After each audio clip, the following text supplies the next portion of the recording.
అన్న పేరేంటి, వృత్తిరీత్యా ఏం చేస్తుంది? నా పేరు నాగబాబు అండి, నేను వృత్తిరీత్యా కార్పెంటర్ అండి. అన్న చూసుకున్నట్లయితే సార్వత్రిక ఎన్నికలు 13వ తారీఖు May 13 జరగబోతున్నాయి. జూన్ 4 ఈసారి ఏపీ ప్రజలు ఎలక్షన్స్ లో ఎలా రిజల్ట్ అయిపోతున్నారండి? మార్పు కోరుకుంటున్నారండి.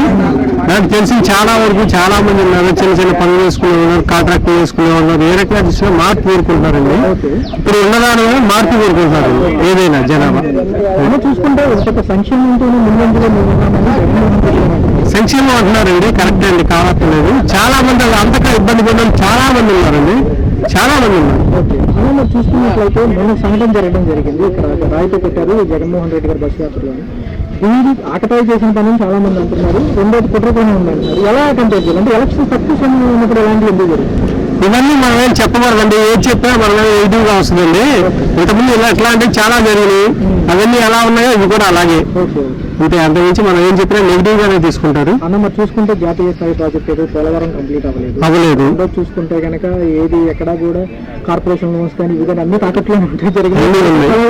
తెలిసియే కదా, తెలియదు అంటే ఇవన్నీ ప్రజలు గమనిస్తున్నారు కదా, గమనిస్తారు, అందుకే మార్పు కోరుకుంటున్నారు. ఓకే అన్న, పవన్ కళ్యాణ్ మరి బీజేపీ టీడీపీ ఉమ్మడి కూటమి ఎంతవరకు ఇప్పుడు రేపు ఎలక్షన్స్ పై ప్రభావం ఉంటుంది అంటారు? ఖచ్చితంగా ఉంటుందండి. ఓకే, ఒక పార్టీ ఉంటేనే ప్రభావం చూపిస్తుంది, అటువంటి 3 పార్టీలు ఉన్నప్పుడు ఎంతో కొంత చూపిస్తుంది కదా. సో ఖచ్చితంగా ఈసారి ఏదో మార్పు కోరుకుంటున్నారు. పార్టీ అనే పార్టీ పరంగా ఏమి చెప్పనండి, కాకపోతే మార్పు అనేది కోరుకుంటున్నారు. మనసేమి మన చేతుల్లో చెప్పాలి, నేను చెప్తాను, నేను నుంచి నేనే గెలుస్తాను, అది రేపు గెలిచిన తర్వాత చెప్పాలి ఆ మాట, అంతే కదా.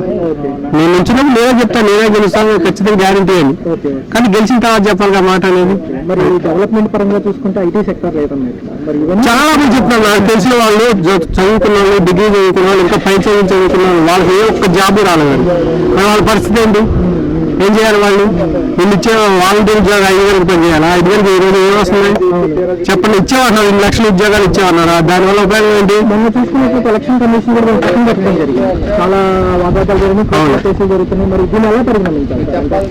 ఇవన్నీ మనం చెప్పలేమండి, ఎందుకంటే ఎవరికి అనుకూలంగా వాళ్ళు మార్చుకుంటున్నారు. మనం ఏం చెప్పినా కూడా నెగిటివ్ గా తీసుకుంటున్నారు.